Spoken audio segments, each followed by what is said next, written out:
Heidegger thought that very few people believed that they were going to die, that they actually believed it. That would be an incredibly rare and sort of lucky thing for somebody to have a moment where they might really be struck by the fact that, oh my God, I really am going to die.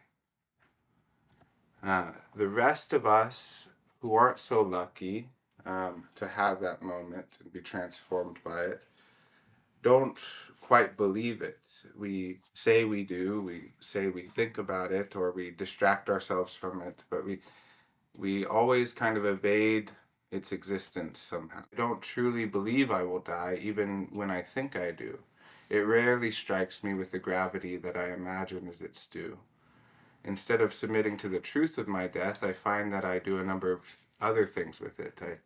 I think most people do some of these as well. A few defenses against death. One can believe, as Epicurus did, that I will not be there to experience my death. One can believe that they know what death is. It's eternity, reincarnation, heaven, hell, or nothing, and thereby take away some of death's sting. In this formulation, death is not uncertain, it's known.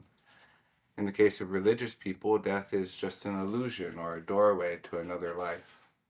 In the case of the atheist, the meaning of one's actions is confined to this life, has no chance of echoing into an afterlife.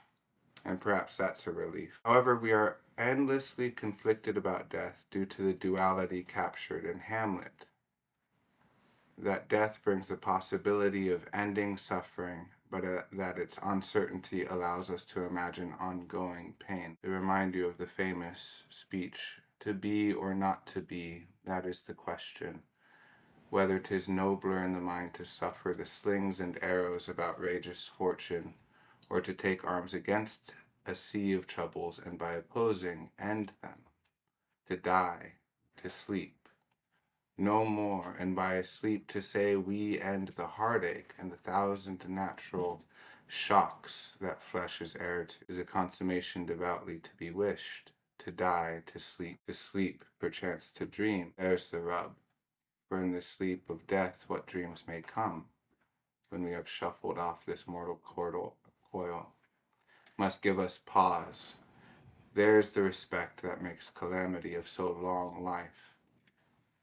And later in the speech, he does sort of entertain that our conscience might bring us to imagine certain dreams or nightmares at the end of life, project that into the end of life, that it's almost something we can't quite help.